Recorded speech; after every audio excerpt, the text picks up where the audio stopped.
Ich habe jetzt hier oben eine GoPro drin oder eine zweite andere Kamera und zusätzlich hier unten nochmal etwas anderes. Ich habe die Hände immer frei.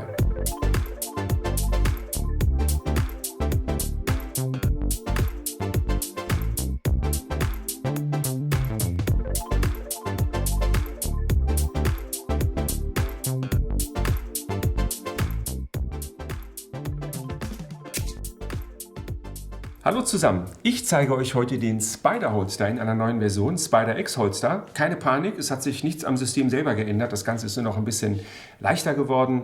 Wir haben jetzt den Spyder Holster selber, der wiegt nur noch 120 Gramm, verfügt über eine Tragkraft von 1,5 Kilo, also das ist das, was ihr daran hängen könnt. Er ist nach wie vor AKA-kompatibel und aus einem hochwertigen Kunststoff-Verbundstoff hergestellt. In diesem Video zeige ich euch zwei Versionen, einmal das ganz normale Holster-Set pur praktisch und dann noch einmal das Backpacker-Kit, die Befestigungsfunktion für den Rucksack. Bevor ich euch die Backpacker-Version nochmal vorstelle, zeige ich euch einfach jetzt hier in einem nicht gesprochenen Part, einfach nur mit ein paar Bildern, noch einmal den Spyder Holster selbst, falls da Leute am Rechner vor dem Bildschirm sitzen sollten, die das System noch gar nicht kennen. Das ist euch ziemlich selbsterklärend. Film ab!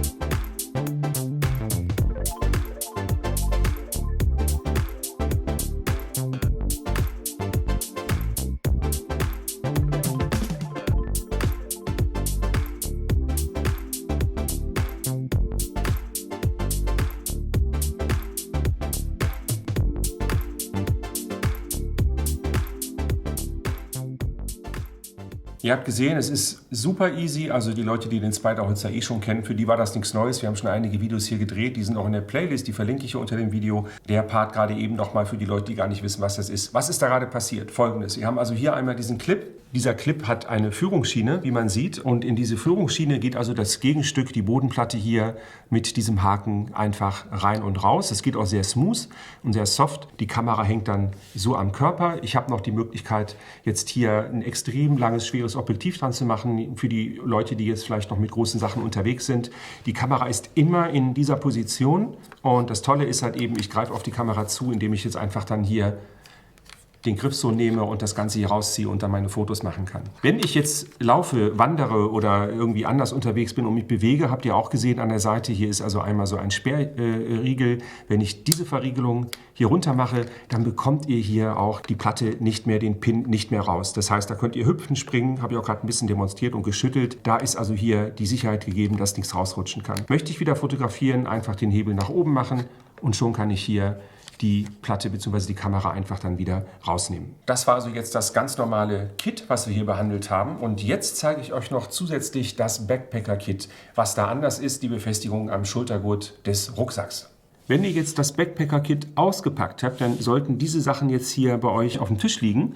Und wir haben also einmal hier die Bodenplatte, die Halterung an der Kamera logischerweise, das Aufnahmeset hier für den Rucksackgurt, der würde jetzt hier hinter lang laufen, die Kamera hängt so runter. Dann wieder hier die Holsterhalterung selber, die hier drauf geschoben wird. Eine GoPro-Halterung, die könnt ihr auch hier reinschieben, um eine GoPro zum Beispiel zu befestigen. Das heißt, die könnt ihr dann auch einfach rausnehmen nach dem bekannten System. So sieht das Ganze aus. Stellt euch die GoPro mal einfach vor. Ich habe leider gerade keine hier. Dann haben wir hier noch die Sicherungsklammerung, die zwischen dem Aufnahmekäfig ist und dem Schultergurt. Ganz wichtig, falls ihr einen Rucksack haben solltet, der vielleicht einen etwas schmaleren Gurt hat, wenn das hier sehr breit ist, dann könnt ihr diesen noch dazwischen machen für einen besseren Halt und dann wird der Käfig praktisch dann einfach so befestigt. Das lasse ich jetzt mal eben kurz außen vor. Ich habe auch gar keinen Rucksack hier mit einem dünnen Gurt. Das nur als Hinweis, also auch die Leute, die einen Rucksack haben mit einem dünnen Gurt, werden mit dieser Aufnahmehilfe noch bestens bedient. Das Backpacker-Kit ist hier oben befestigt, die Kamera ist da drin, ich kann die einfach rausnehmen, kann meine Fotos machen, hänge sie wieder rein, kann logischerweise natürlich die Kamera auch sichern. Hier einmal, damit sie nicht rausfällt.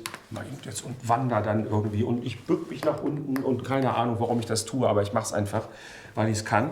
Und wenn ich die Kamera wieder benutzen möchte, kann ich hier oben einfach die Arretierung lösen, Kamera rausnehmen und Fotos machen. Der Witz an der Sache ist natürlich der, wenn ihr jetzt sagt, okay, Backpacker-Kit finde ich ganz cool, hole ich mir noch dazu, aber die Sache mit dem Gürtel fand ich jetzt auch ganz interessant. Ihr könnt ja beides zusammen benutzen. Ich habe das jetzt mal kurz eben vorbereitet, logischerweise auch. Ich kann natürlich jetzt hingehen und sagen, ich habe jetzt hier oben eine GoPro drin oder eine zweite andere Kamera und zusätzlich hier unten nochmal etwas anderes. Anwendungszweck für mich wäre zum Beispiel jetzt einfach zu sagen, okay, ich habe 2 Kameras mit 2 unterschiedlichen Brennweiten und kann hier immer hin und her wechseln. Ne? Das und das Motiv greife ich jetzt hier unten zu, 85er Brennweite als Beispiel und hier oben habe ich irgendwie ein extremes Weitwinkel dran. Oder eben, wie gesagt, die GoPro oder halt eben 2 identische Kameras mit verschiedenen Objektiven. Erwähnen möchte ich noch, ganz wichtig, die Bodenplatte ist AK-kompatibel. Das heißt, ihr könnt die natürlich auch, wenn ihr mittendrin einfach meint, ich brauche die Kamera jetzt unbedingt auf dem Stativ, müsst ihr nicht unbedingt die Bodenplatte abnehmen, ne, und dann und so weiter. Die könnt ihr also einfach dann auf einen AK-fähigen Kugelkopf einfach bzw. Mount-System oben einfach dann aufsetzen. Wenn ihr dann eure Stativfotos gemacht habt, einfach wieder abnehmen und könnt sie natürlich dann hier einfach noch danach wieder nach der Stativarbeit einfach wieder hier im Holster ansetzen, befestigen und alles ist gut. Zusätzlicher Vorteil, außer dass die Kamera immer griffbereit ist, ob ich sie jetzt hier unten drin habe, hier oben drin habe und einfach wechsle, wie auch immer, dann habe ich zusätzlich noch etwas, was ihr jetzt gerade hier seht. Ich habe die Hände immer frei. Das heißt, ich fotografiere, hänge die Kamera weg und bin in meiner Bewegungseinheit ist auch schön, lassen wir drin, in meiner Bewegungsfreiheit nicht eingeschränkt.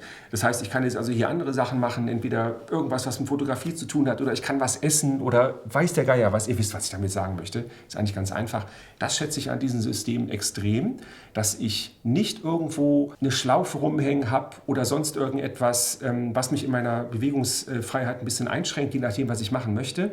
Finde ich das eine richtig, richtig gute Lösung. Definitiv ist für mich eigentlich so das beste Tragesystem für mich persönlich, was ich so kenne, besonders dann, wenn ich mit sehr großen Objektiven unterwegs bin. Ich habe mal ein Video gemacht, das ist auch schon ein bisschen älter, das werde ich auch hier unten verlinken in der Playlist. Da habe ich also wirklich ein Spiegeltele, ich weiß gar nicht, von Canon, irgendwie so ein richtig dickes, fettes Ding. Die sind immer in dieser Einheit in der Waagerechten. Das bedeutet, wenn ihr da eine Kamera dran habt, guckt das Video auf jeden Fall, eine Kamera dran habt mit so einer dicken Tüte und ihr wollt euch dann jetzt hinknien, braucht ihr keine Angst zu haben, dass das unten auf den Boden semmelt. Es ist immer in der Waagerechten. Es ist immer in der Waagerechten. Was soll ich dazu noch mehr sagen? Ist eigentlich ganz einfach. Das war's von hier aus. Ich wünsche euch, wir haben jetzt hier gerade diesen Freitag vor dem angeblichen tollen Schneewochenende, Winter 77, 78 Vergleich, wie auch immer. Geht raus, macht Fotos. Wahrscheinlich das letzte Mal, dass wir so viel Schnee sehen werden. Wer weiß das. Macht Fotos. Wenn das Video gefallen hat, können wir ganz gerne einen Daumen nach oben da lassen. Ansonsten abonniert den Kanal. Ich wünsche euch ein schönes Wochenende. Bis dann. Wir sehen uns. Tschüss. Ach, guck mal hier, da kannst du gar nichts sehen. Lass mal. Nee, das ist, vergiss es. Ah! Ja, also da ist Spannung drauf.